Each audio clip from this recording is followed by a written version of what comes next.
పోలవరం ప్రాజెక్టుపై TDP YCP మధ్య మాటల యుద్ధం కొనసాగుతోంది. పోలవరం గురించి మాట్లాడే అర్హత వైసీపీకి లేదని ఏపీ నీటిపారుదల శాఖ మంత్రి నిమ్మల రామానాయుడు అన్నారు. గత ప్రభుత్వం పోలవరం కోసం కేంద్రం ఇచ్చిన నిధుల్ని దారి మళ్లించిందని ఆరోపించారు. అటు పోలవరం ప్రాజెక్టు నిర్మాణంలో ఆలస్యానికి టీడీపీనే కారణమని మాజీ మంత్రి వైసీపీ నేత అంబటి రాంబాబు విమర్శించారు. చంద్రబాబు హయాంలోనే డయాఫ్రామ్ వాల్ కొట్టుకుపోయిందని అంబటి మండిపడ్డారు. టీడీపీ ధనార్జనతోనే ప్రాజెక్టు నష్టపోయిందని అంబటి ఆరోపించారు.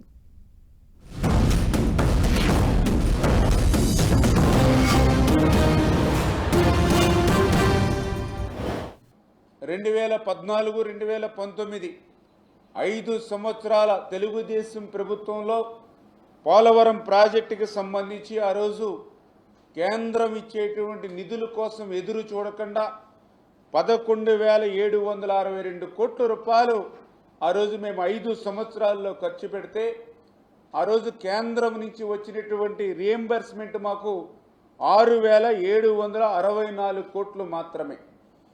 అంటే ఆ రోజు కేంద్రం ఇచ్చేటువంటి నిధుల కోసం వేచి చూడకుండా ప్రతి క్షణమో ప్రతి రోజు కూడా అమూల్యమని ఆ రోజు మేము భావించి 4,908 కోట్ల రూపాయలు రాష్ట్ర ప్రభుత్వ ఖజానా నుంచి ఎదురు మేము పోలవరం ప్రాజెక్టుని పరిగెట్టించి కట్టించడానికి మేము ఖర్చు పెడితే మరి ఆ వచ్చినటువంటి పోలవరం నిధులను కూడా ఆ పోలవరానికి ఖర్చు పెట్టకుండా ఆ 3,385 కోట్లు బ్యాలెన్స్ ఏవైతే మీకు వచ్చాయో పాత రీయింబర్స్మెంట్ ఆ నిధుల్ని ఎక్కడికి మళ్లించారు.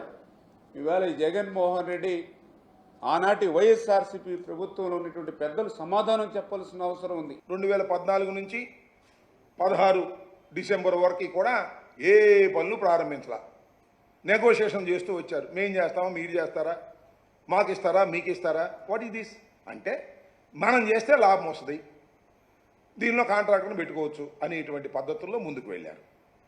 ఆ తర్వాత 2016 డిసెంబర్లో స్పిల్వే ప్రారంభించారు. మళ్ళీ 2016లో స్పిల్వే ప్రారంభిస్తే ఏం చేయాలి? 2016లో స్పిల్వే ప్రారంభించి స్పిల్వే కంప్లీట్ చేసి నది డైవర్షన్ కంప్లీట్ అయిపోయిన తర్వాత అప్పుడు నువ్వు కాఫర్ డ్యాముల జోలికి వెళ్ళవలసింది. ఫిబ్రవరిలో ఇది ప్రారంభించారు, ఇమీడియట్గా డిసెంబర్లో ఇది ప్రారంభించారు, ఫిబ్రవరిలోనేమో డయాఫ్రమ్ వాల్ స్టార్ట్ చేశారు. దానితో పాటు కాఫర్ డ్యాములు స్టార్ట్ చేశారు. 2 కాఫర్ డ్యాములు డయాఫ్రమ్ వాల్ సైమల్టేనియస్గా అదేమో డిసెంబర్లో పెట్టారు, ఇదేమో ఫిబ్రవరిలో సుమారుగా అదే టైంలో అన్ని సైమల్టేనియస్గా స్టార్ట్ చేశారు. ఇది తప్పిదాం అని మేము అనేక సార్లు చెప్పాం. అప్పుడు ప్రధాని మోడీ గారు అన్నారు కదా, ఏటీఎం లాగా దీన్ని ఉపయోగించుకోవాలి. చంద్రబాబు నాయుడు గారు ఈ ప్రాజెక్టుని కేంద్ర ప్రభుత్వం చేయవలసినటువంటి ప్రాజెక్టుని రాష్ట్ర ప్రభుత్వమే చేస్తుందని కాళ్ళా ఏళ్లాబడి తెచ్చుకున్నది ఏమిటయ్యా అంటే దీనిలో డబ్బులు మిగులుతాయనేటువంటి ఉద్దేశంతో, కరప్షన్కి అవకాశం ఉంటుందనే ఉద్దేశంతో కాంట్రాక్టర్లను సొంత కాంట్రాక్టర్లను పెట్టుకొని వారి ద్వారా కమిషన్లు కాజేయాలనే దురుద్దేశంతో మాత్రమే